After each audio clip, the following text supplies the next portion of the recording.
Hello, everybody. We invite you to watch the Wake Up Miami morning show, affectionately known as the WUMMS Show, with your host, Andre So. And I'm Lanice Rochelle. Make sure that you are tuning in every weekday from 9 a.m. to 10 a.m. And you'll catch the hottest morning show in America. Yeah, we're going to say that. Right, the hottest morning show in America. I said it. What? America. What? I did. Only in America. Listen, you can catch some positive affirmations. National Days. News, shenanigans. Dance local, national, the whole nine, and the dance off. So don't miss the show. Yeah, don't miss it. Want a drink? Drink on it. Drink on that.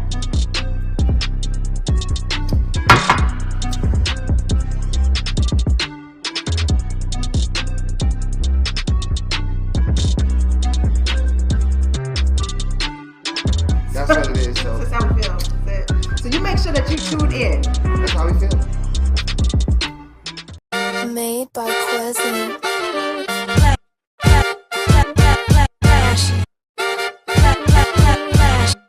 Miami Morning Show. You watching the wake up, the wake up, the wake up, the wake up, the wake up, the wake up, wake up. Miami Morning Show. You watching the wake up, the wake up, the wake up, the wake up, the wake up, the wake up, wake up. Miami Morning Show. You watching the wake up, the wake up, the wake up, the wake up, the wake up, the wake up, wake up. Miami Morning Show. You watching the wake up, the wake up, the wake up, the wake up, the wake up, the wake up, wake up. Miami Morning Show. You Miami Morning Show. You watching the you watching the Miami Morning Show. You watching the wake up, the wake up, the wake up, the wake up, the wake up, the wake up, wake up. Miami Morning Show. You watching the wake up, the wake up, the wake up, the wake up, the wake up, the wake up. Miami Morning Show. You watching the wake up, the wake up, the wake up, the wake up, the wake up, the wake up, wake up. Miami Morning Show. You watching the wake up, the wake up, the wake up, the wake up, the wake up, the wake up, wake up. Miami Morning Show.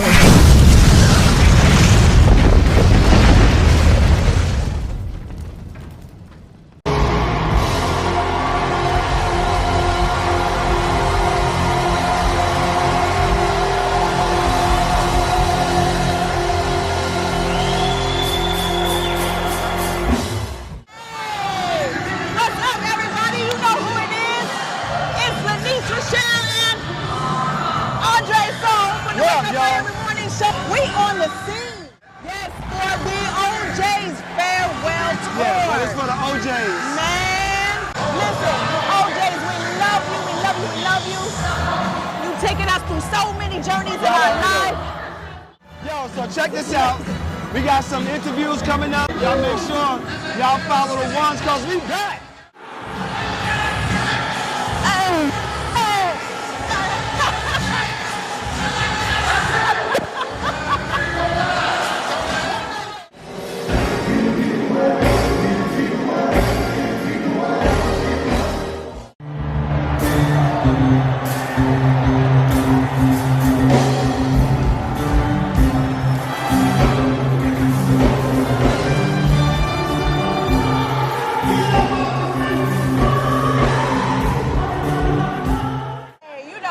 We're here at the OJ's farewell concert here at Miramar Amphitheater. We have the pleasure of being standing with Big Lip.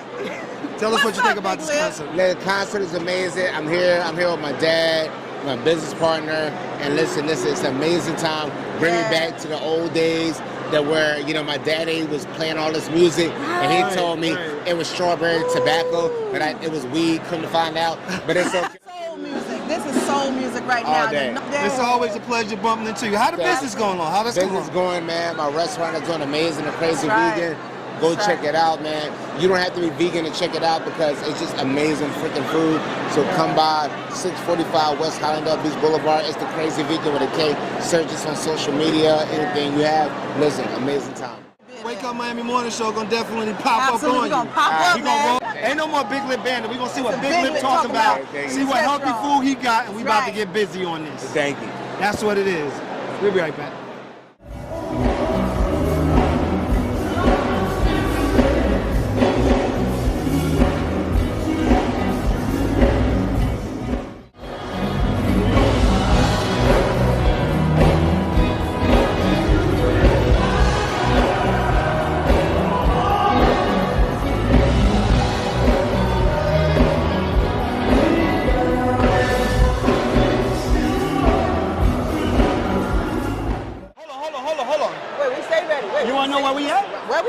know where we at? Where we at?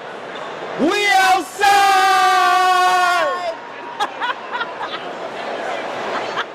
We are here at OJ's Farewell Concert here, Miramar Amphitheater at Regional Park. We have the pleasure of standing here with the mayor of Miramar. Thank you so much for putting on this event. This is big. Tell us about Well, you know, this was the vision. You know, when I conceived to build the amphitheater, I knew that we had the demographics and the community support to come and enjoy these type of events. You know, our residents in Miramar and the surrounding areas, we don't always want to go to Miami Beach, downtown Miami. We want to be able just to walk to a concert or a short drive to the concert. So we're in the Miramar Regional Park. This amphitheater, we've had so many Grammy award artists here, and it's just been a great. And the Manhattans and the OJs. That's old school game. Come on now. Right, that's incredible. This is our music, and it's a pleasure to be here. And thank you so much for allowing us to interview you in this moment. Thanks so much to come back. We have so many more shows that's coming up. We got Kirk Franklin and Tamla Mann. We got some dance hall, and we got some artists I can't even share right now. Okay, all right, we're going to get it. Keep it secret. Wake Up Miami Morning Show, y'all. Wake Up Miami Morning Show.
My intern experience was great. I got to help people who needed help in the community, and just in general, we did food drives and giving out like hurricane supplies for the people who don't have the money or to buy supplies during that time. This was an amazing experience because she is a very good commissioner and she cares about her community very much. She's very passionate and she's a good leader. My intern experience is going well because I'm learning new things of how to help out the community. Yeah, that's it. If you see someone who needs help, you should try to help them and just don't ignore it, because that will better yourself and better the people that you're helping. Honestly, I learned to be very courteous and stay on my feet and pay very close attention to everything and everyone around me. And I learned about the different departments and stuff. And maybe one day I'll be into something like that. Maybe one day I'll be the commissioner. Period. I learned to help out others in the community. Me. Commissioner, she's very friendly, and like I said, she's passionate about her job, and she does care about her community very much. And she goes out of her way, and she tries to make as much stuff possible as she can. She likes to give back to the community. What I found about the commissioner is that she's a kind woman, and if there's a problem in the community, she will try her best to help the people. And overall, she's just a kind person. I learned that Commissioner Christine loves serving her community. That's her #1 thing. I would tell someone about interning for Commissioner King is that you should take the opportunity to help the people that's in need. And it will be a great experience working with her. She's a great person. Overall, if you need anything, she will be there to help you. I would tell another intern to pay attention to everything that's going on around you so that you can learn and teach others. I would tell someone after me to be very consistent and be patient and just let the time, just take your time. Thank you, Commissioner King. All the things you helped me learn while working here. And I got to learn new things that I didn't know that was happening in the community. And I try my best to help. I'm working with you, the people. I would tell Commissioner Christine that she's a nice person, and I love what she do by helping out her community. Yeah. Commissioner King, I had a very good experience, and I love you so much. And I thank you for this opportunity. Gang, gang.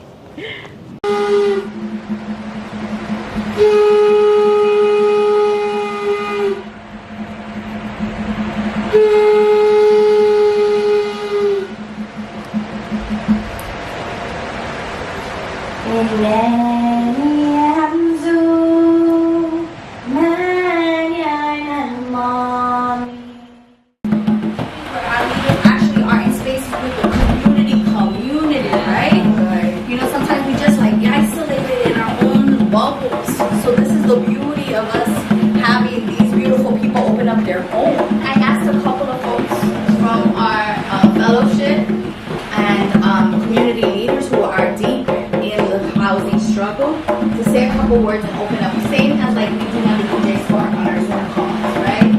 The prompt is, right, it's simple. It's like, what's heavy on your shoulders right now about housing? And where do you see, like, we talk about disruption. We got smashed up in here.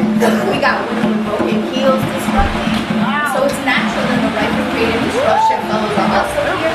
So what is the thing that we're disrupting right now? We're trying to fix the system and break down these walls, right? And our whole entire sort of theory of change is that we want community control and community ownership of resources. That starts with the land, but it also is our renewable energy, it's the jobs in our community, and we want to build, we want to own, we want to build and maintain our own blocks. So right now, Push Buffalo started with 20 blocks. We're in 40 blocks. We're in about 150 parcels of land. We're building affordable housing. The positive thing is that community-based organizations are rising up. We have Not For Self is a group of community-based organizers against development. In Dorchester, we have Reclaim Roxbury that's doing the same thing in Roxbury. Then you Keep It 100, JP. So folks are rising up and thinking about development in a different type of way. So that's a positive piece of it. We don't know if we could stop this development though. That's just keeping it what it is. What we are trying to do is making the development what we consider to be legal under the current fair housing regulations and laws. What weighs heavy on my heart is, what am I fighting for? What are we fighting for with our neighbors? What are we trying to protect? Because with Ironbound, one of our biggest housing struggles has been around public housing and trying to maintain our public housing. There are 10,000 people on the waiting list for public housing. And so I look up to Rawa's organization, Push Buffalo, as the ideal. That's the North Star, right? You own the blocks. But it wasn't really that it took us 1 year. It's that we've been building for decades of making sure that we're organizing public housing tenants with private housing tenants, right? Because they need to see their struggle as shared, because they're often pitted against each other. Public housing ruins the neighborhood. I'm like, you're renting, you're just as precarious, and you have less protection from HUD. So we try to gain, you know, really align the tenant associations in the public housing with the tenant unions that we're able to do building by building. You know, a lot of the things that we're like battling here at the fellowship is like, we often think disruption is direct action. Going out to the streets, you know, contesting that way. We need that. That's a tactic. That's not the strategy. You know, so hearing you actually bring up disruption, we think about creative disruption. How are we being creative? How are we using the tools that we got? How are we using the moment, the political advantages right now in our benefit? We have to do something. Okay? I'm very sorry to have to do this like this, but I want to make sure you catch people before they leave. So, on behalf of the board chair, who is sitting all the way over in that corner over there, and she hasn't we wanted to give everyone here from the EJ Fellowship a little piece of Miami that you can take with you. Power. Power. Power. Power. Power. Power. Transformation. Transformation. Transformation. Transformation. Transformation. Transformation. And miracles. And miracles. And miracles. And miracles. And miracles. And miracles. I want it. I want it. I want it. I want it. I want it. I want it. I need it. I need it. I need it. I need it. I need it. I need it. I got to have it. I got to have it. I got to have it. I got to have it.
That, and if I ever got in a position to do something for this community and do it properly. See, my goal is, like, this is my goal. I wasn't born here, but I was born to serve black people, period, no matter where I'm at. I could be in Louisiana, I could be in Kentucky, it doesn't matter. I was born to serve my people 100%. I don't believe in coming here and taking something and not giving back. You have to give back because that is the righteous thing to do. You got to give back some shape, form, or fashion because that's just what it is. Because if you give, then you are making room. I was going to say is making room. You're making room to receive. That's the thought process behind it.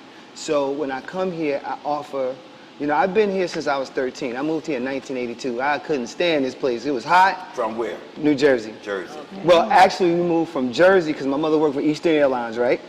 So we moved from New Jersey to Atlanta. We lived in Atlanta for 4 years, and then she got this really good job down here, and she moved me down here, right? In 1982, I never forget it. Actually, I'm putting it in my book. And when I got here, I saw lizards running on the ground. I was like, oh no. I was like, Mommy, we're in the island somewhere. I didn't think that we were still in America. I did not think it at all because we used to fly all over to the Caribbean.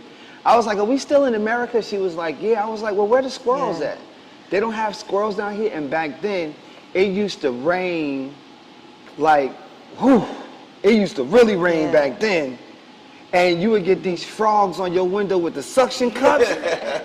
So, you know, that's amazing because even though we're very different ages, I was here the same time, like when I was 12 and 13. That was traumatic for me. And came from Colorado. So I remember, Colorado Springs came here and had the same experience. What are these things? I was like, what is this? You know, it was just, it just caught me. And, you know, eventually, you know, I became used to it. I started marching for New Orleans. I went to New Orleans Middle, went to New Orleans High School, marched for New Orleans. And I was supposed to march for FAM. I actually made the FAM drum squad. I never got to go though because life got real at that moment. Okay. So we're gonna leave that there. All right. But I do want to say it is an honor and a privilege to have you guys. Absolutely. To have you. I'm not gonna say you guys, but she's gonna be like, don't say you guys. To have such, for me, a prestigious group of people, a lady and gent, come and speak about and talk about the politics of Miami, black politics in Miami. Let's talk about that. Black politics in Miami. Before we get started, please introduce yourselves and tell us who you are, the dynamic duo. The ladies, no, his mama said it is Ladies Month. It's Women's Month. It's ladies first. I'm Barbara Hardiman. My husband, Billy Hardiman. Who we are, I think we're just people who love our community and just try to give back. The comment that you made about giving, that's what we live our lives by. Just trying to give back and make the community better. Right. And we've been doing that for 40 plus years. Oh, wow. Together? Together.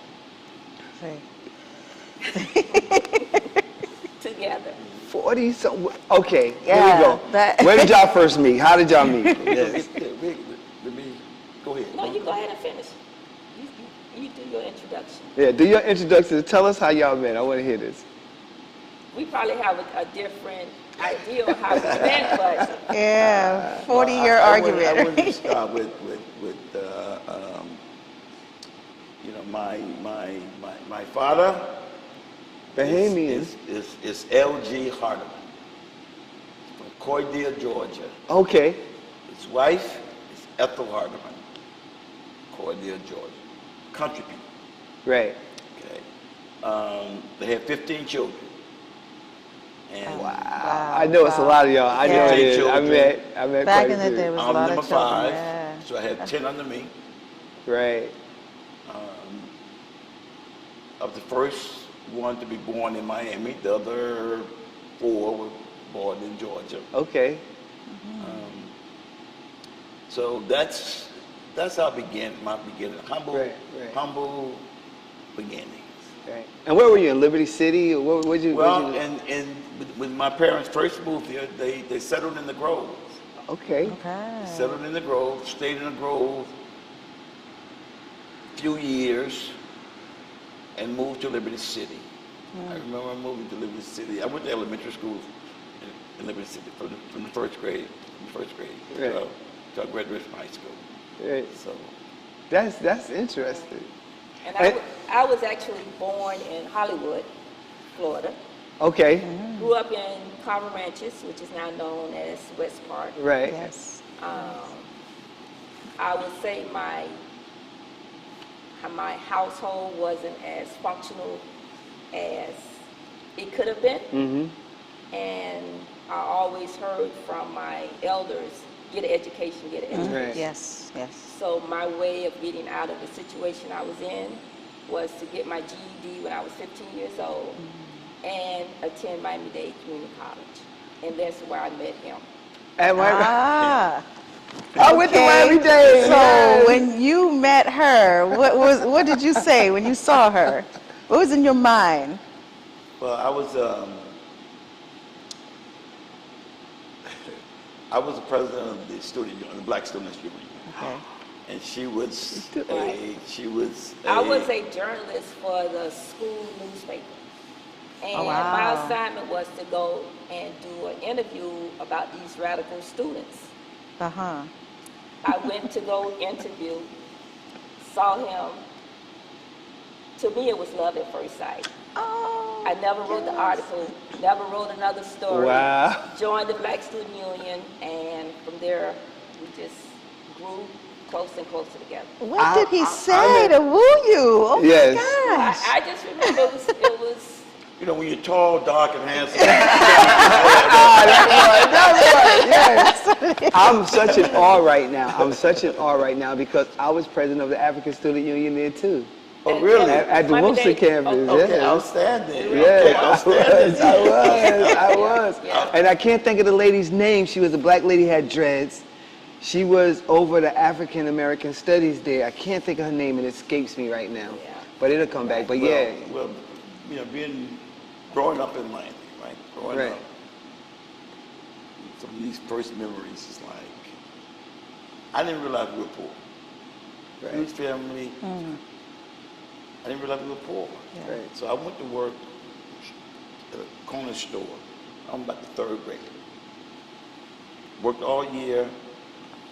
All summer had my mom save my money, hold my money. Come time for school to start, I went to my mom, hey, my money. She don't spend my money.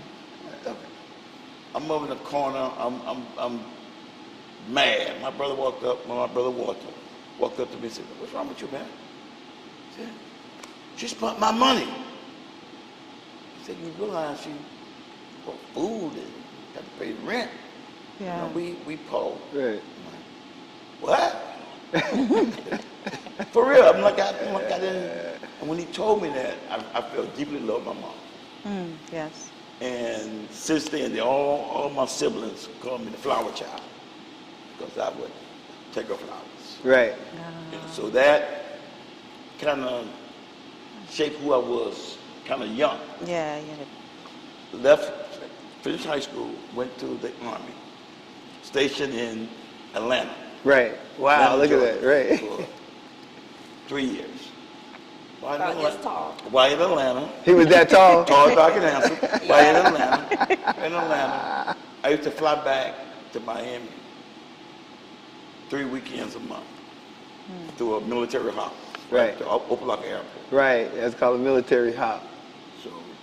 So I raised up here, left here a regular Miami guy, just a Miami guy. I don't know how to say that. This has been a fast city. During that time, it was the cocaine, cowboys era. Yeah. So I came back home once on one of those trips and tried to rob the dope man. You did? Yes. Okay. Me and my buddy, we tried to. Long story short, he got shot in the leg. Went down, police caught us. Went downtown. The guy who I was with just so happened his uncle was a city of Miami detective. Wow. And that's why I didn't go to prison and I was allowed to go back to the Army. Wow. But it changed me. Ooh, you got saved. It made me realize that, you know, there's some good people. I consider myself a good person. Right. There's some good people in prison. Right. So you got to get your head right. Right. So I ran into a guy by the name of Jose Williams.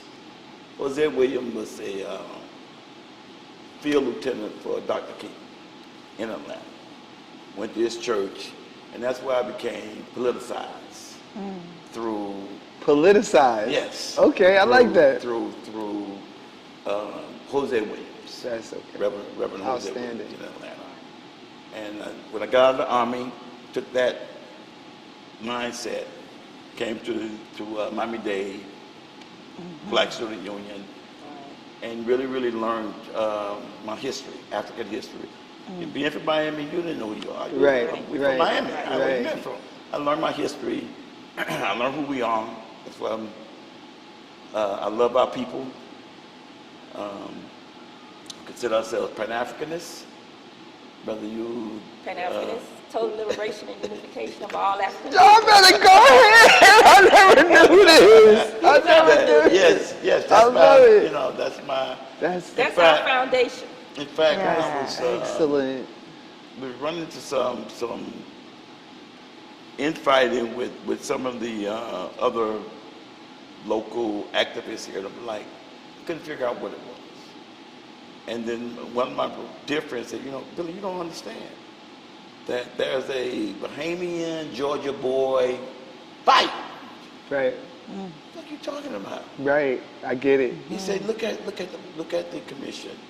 You got Dennis Moss, Bahamian, Betty Ferguson, Bahamian.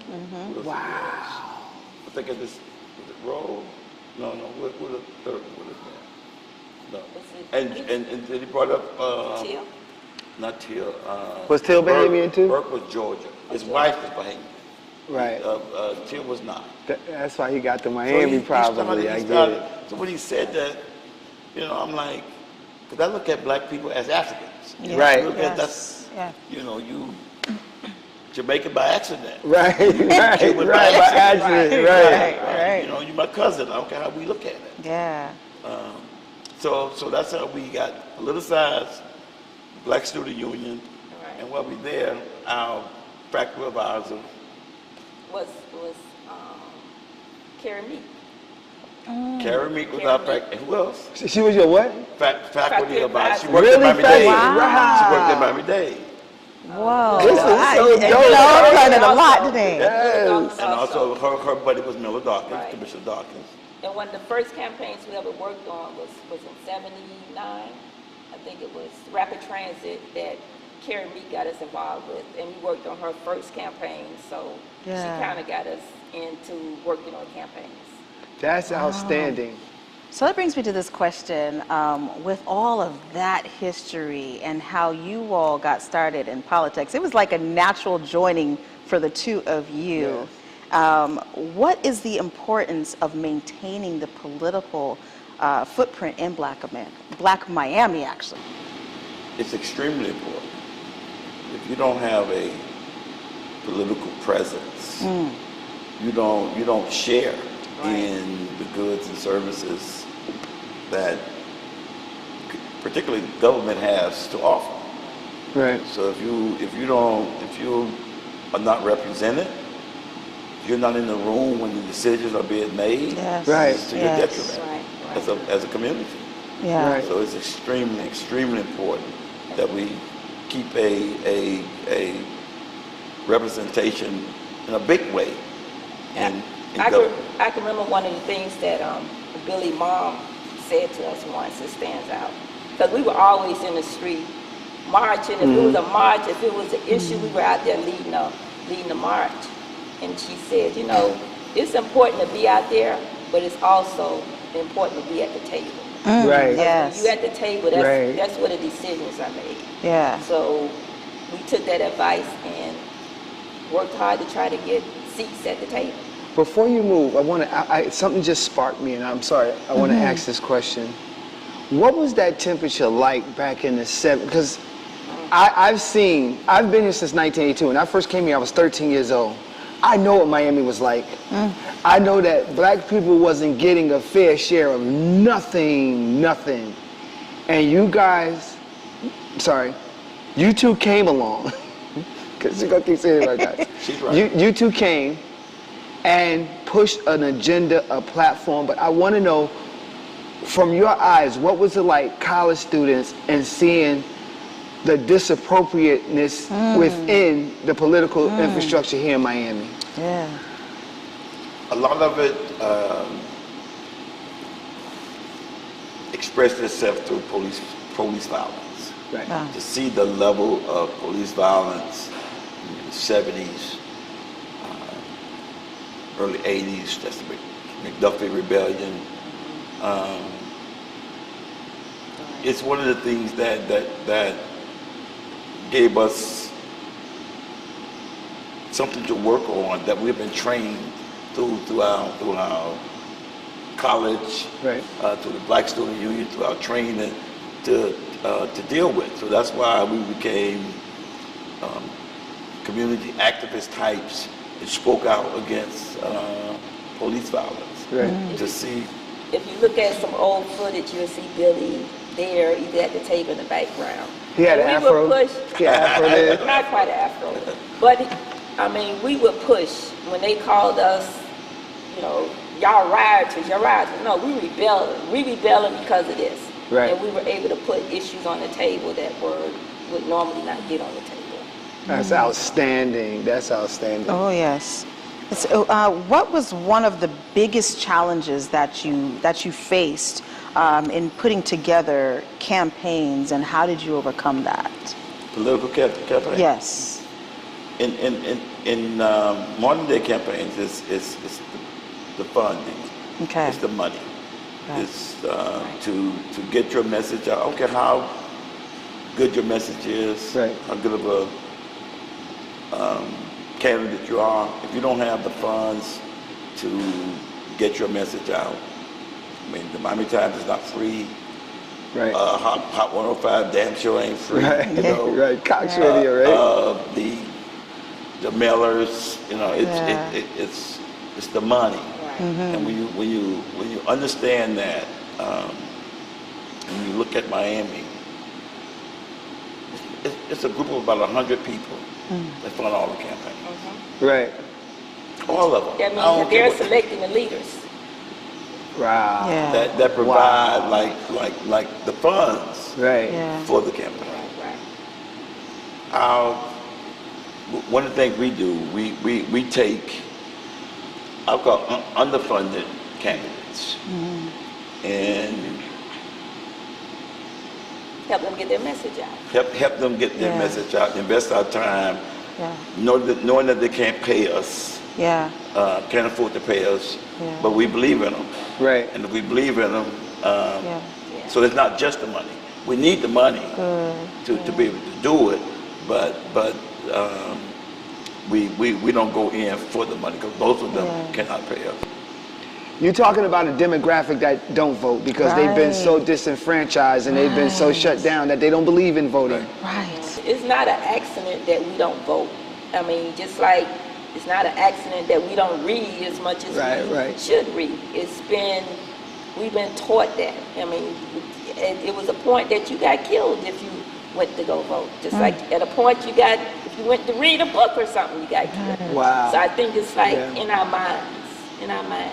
And I mean, it's good reasoning behind it if you ask that average person, but you know, voting is important. It's imperative. It is such a thankless job, like being an elected official. Right. It's a thankless job. A lot of people hate. A lot of people hate politics, but they want their son or daughter to be president. You know what I mean? So it's a disconnect there. And then people, they're quick to say, I'm not into politics. But your you know. Everything you do is political to some degree, right? Well, in terms of our campaigns, again, what we try to bring to the table is being genuine and make sure we are vetted to the best of our ability.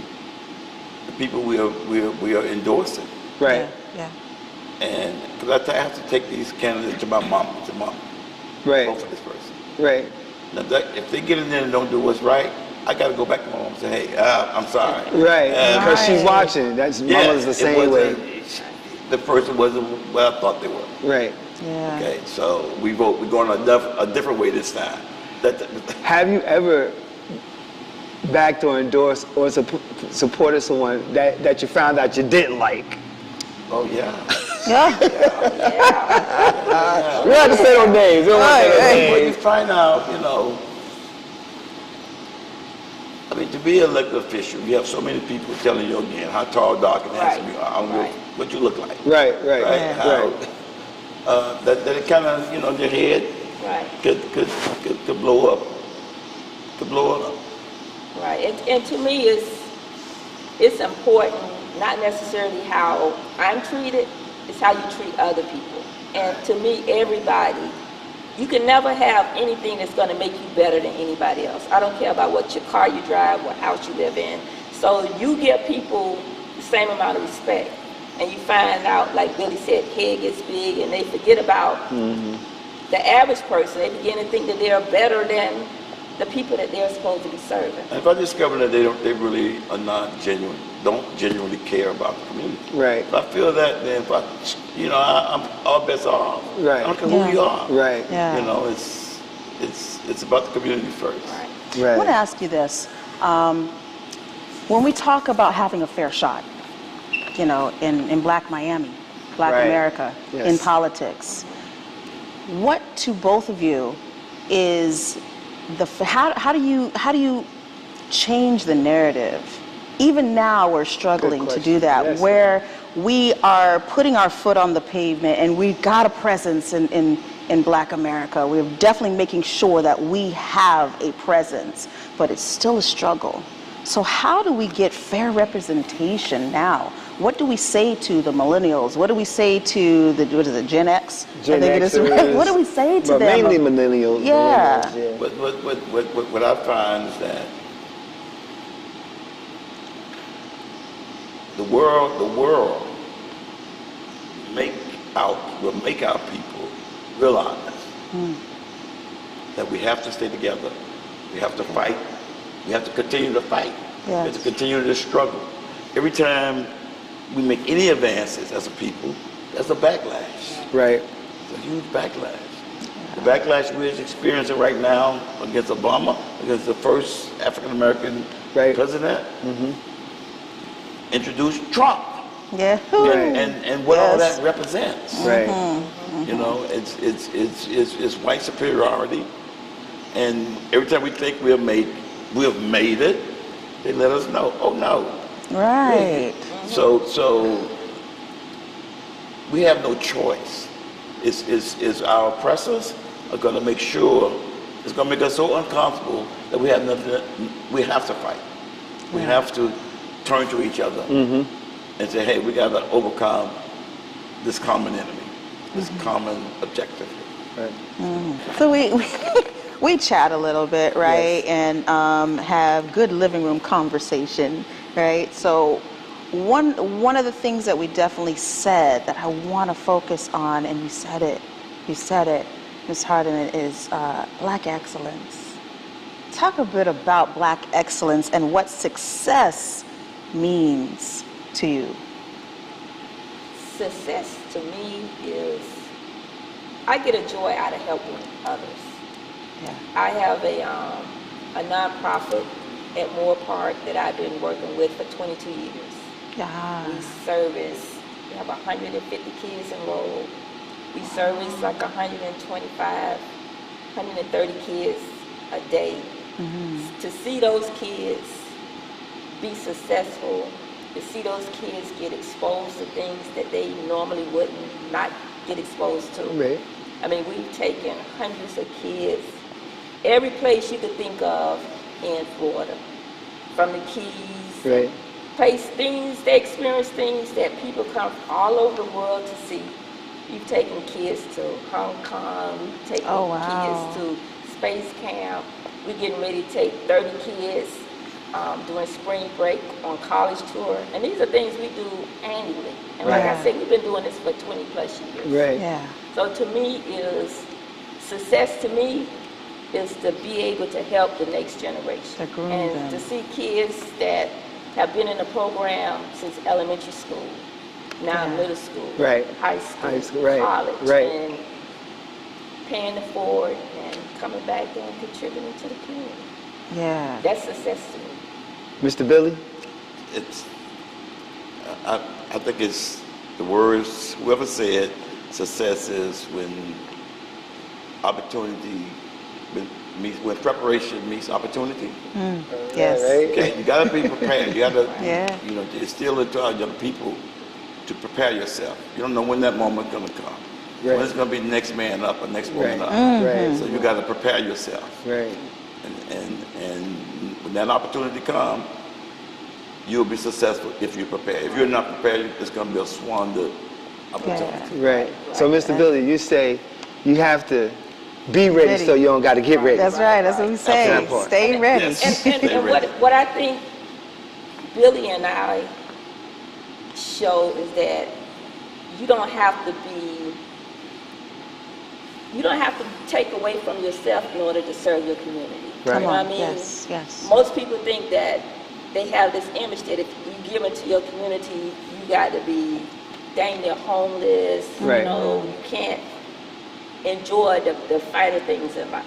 Right. And we show as example that we can still, you know, eat what we want to eat, drive what we want to drive, Right. and still put our community at our top priority. At the highest. I think one of the things that absolutely turns me off about being a part of or latching onto anything that somebody is doing, you know, they can be doing something amazing and positive, but I get a little clouded and I'm really turned off when they're too boastful, you know, when it especially, there is a fine line, and, you know, correct me if I'm wrong or make a statement about this, but there's a fine line between pushing our Black agenda, right? And making sure that they know who we are and being boastful about it.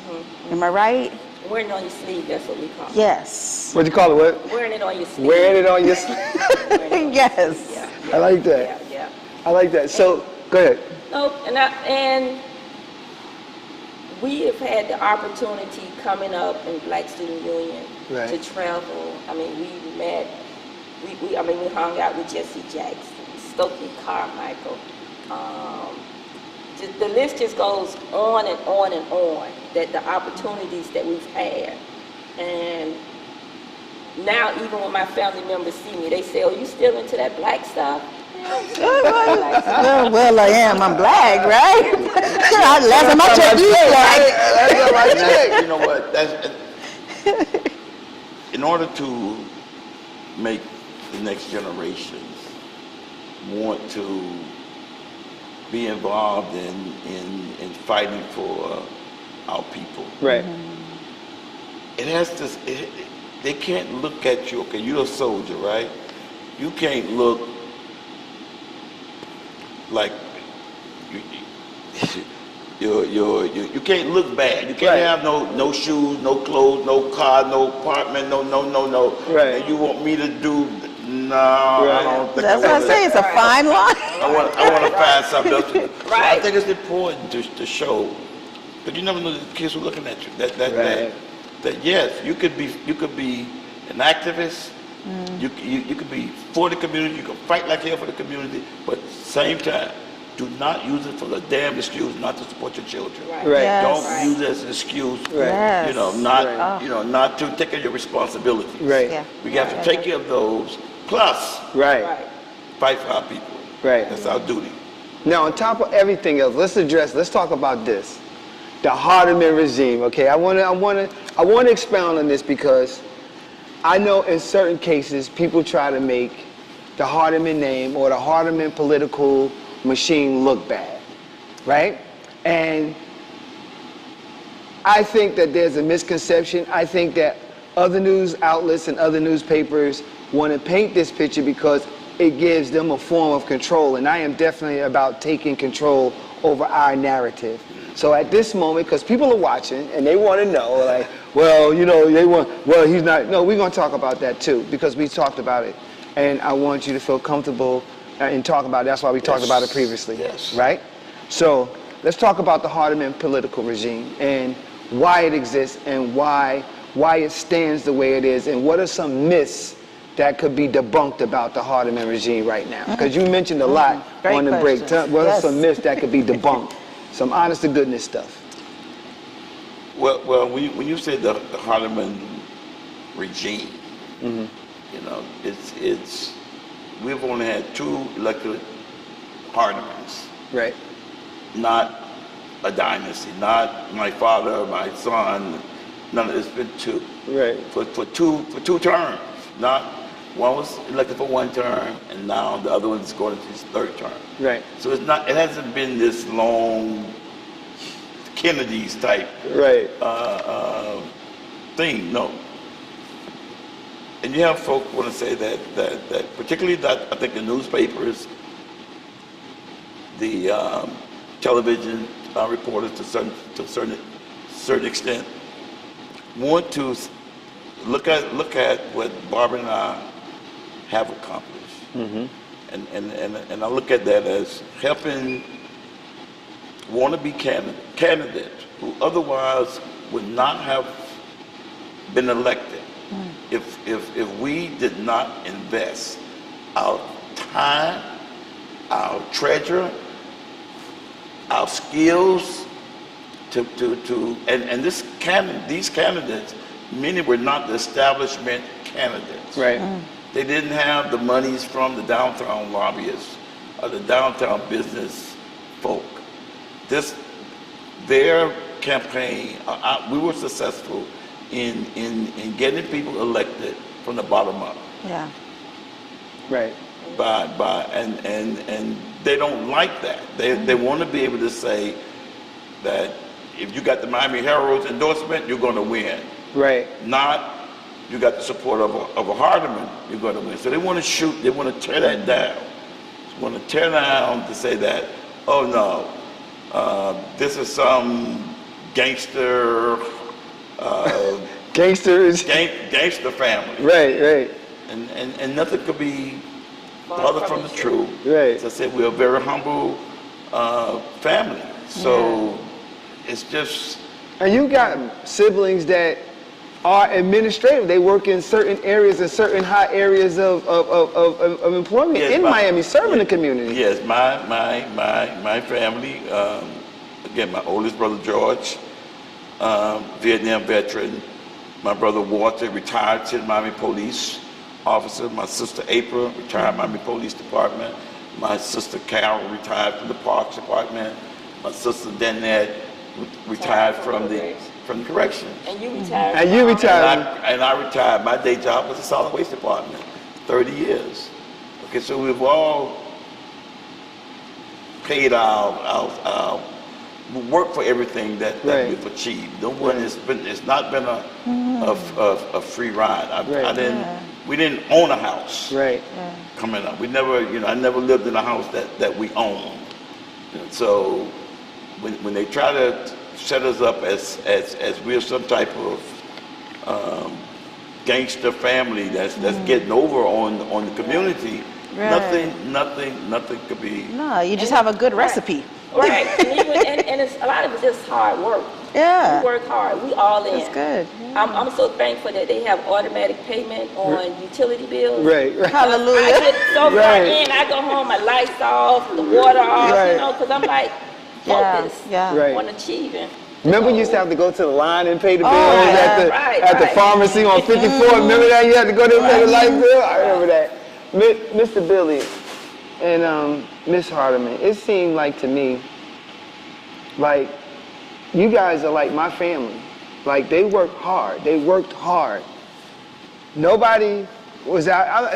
None of us come from perfect families, but for the majority, they worked hard. Like your brothers and sisters and yourself didn't work a job for 5 years. Y'all worked a job and did the duration of the job. And that's why you're successful, if you ask me. You have the diligence, the wherewithal, and you have the knowledge to know better and know how to do things. So it's I want to important commend you. that our young black children see that kind of tenacious spirit. They see that, hey, especially being married. Right. you know. For 40 some odd, Nana would say, 40 Yes. some odd years. Yeah, my parents are married, what now? Yeah, your parents too, as 47, Lord, 47 years. And it's just, it's Look at me, I look foreign like I can't relate. 47 years. And it's a remarkable thing to be able to experience that, and for your children where they are in their own careers. Like, this is the picture, this is the image that our youth need to see. Right. Thank you. We wake up every once in a while and say, where did the 70s go? You know what? It's been such a, a joy. And that's, to serve our people, it's such a joy. And now to have grandchildren. Right. Right. Yeah. And to be able to say, they come and visit, say, go home, and they go right next door. Right. One set on this side, another set on this side. Right. It's just, it makes life wonderful. That's why we... Right. Billy said something a couple of weeks ago. He was like, we were doing something, we were involved in something. He's like, if it's not fun, we're not doing something right. Come on now. Right, come on now. It's got to be fun. It's got to be fun. We have fun. We laugh all the time. Sense of humor.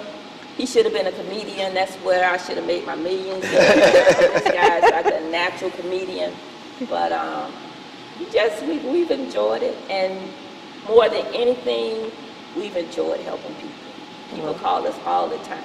And to be able to help things that are small to us means so much to them. Thank you. You want to see people do better. And one final thing on this heartbeat piece, right? When anytime you want to stand up and fight for black people, right? Yes, sir. You're gonna become a target. Yeah. And if you can't stand the heat, get your ass out of the heat. Come on now. Period. Boy, place right. So if you want to fight for our people, there been Dr. King took a bullet to the brain, fighting for it. Yeah. Yeah. So a bad article, come on with it. Right. I can handle it. Right. You understand? Right. So once they realize that their monies, you don't need their monies, their newspaper, their endorsement to elect your own leaders.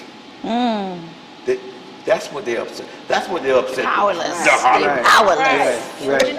That's what they. It's not that they're powerless. They don't want to see black people unified with any type of energy or power. They don't want to see that. We don't go around seeking any type of accolades. Yeah. Right. No, you guys. That's why I wanted to do this interview, because you would have a generation of kids not knowing who you guys are and what you did for this community. They have to know that. They got to know that. You know, I'm always quoting my father because he's incredible. And I'm a daddy's girl. No, but he did say, I do remember him saying, Lynn, there is something that America is really afraid of. I said, what, Daddy? What's that? Black people waking up and banding together and knowing who they are. Yes. Yes. Woo. Yes. Yes. Yeah, what? That's powerful. That's powerful. Yeah. I'm going to do this, because I would say, normally I say Billy and Barbara. I'm going to say Barbara and Billy Hardiman, thank you so much. Thank you so much for this interview. It has been a pleasure. Any parting words that you would like your community to know who's watching this, what would you say, and what do you really want to say from the bottom of your hearts?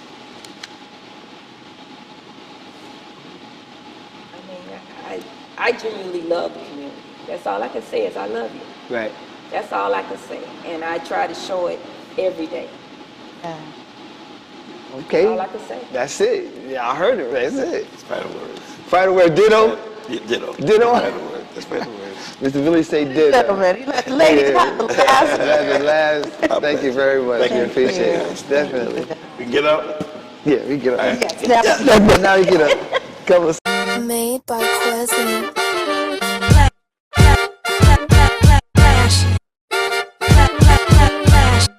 My Miami Morning Show. You watching the wake up, the wake up, the wake up, the wake up, the wake up, the wake up, wake up. Miami Morning Show. You watching the wake up, the wake up, the wake up, the wake up, the wake up, the wake up, wake up. Miami Morning Show. You watching the wake up, the wake up, the wake up, the wake up, the wake up, the wake up, wake up. Miami Morning Show. You watching the wake up, the wake up, the wake up, the wake up, the wake up, the wake up, wake up. Miami Morning Show. You Miami Morning Show. You watching the you watching the Miami Morning Show. You watching the wake up, the wake up, the wake up, the wake up, the wake up, the wake up, wake up. Miami Morning Show. You watching the wake up, the wake up, the wake up, the wake up, the wake up, wake up. Miami Morning Show. You watching the wake up, the wake up, the wake up, the wake up, the wake up, the wake up, wake up. Miami Morning Show. You watching the wake up, the wake up, the wake up, the wake up, the wake up, the wake up, wake up. Miami Morning Show.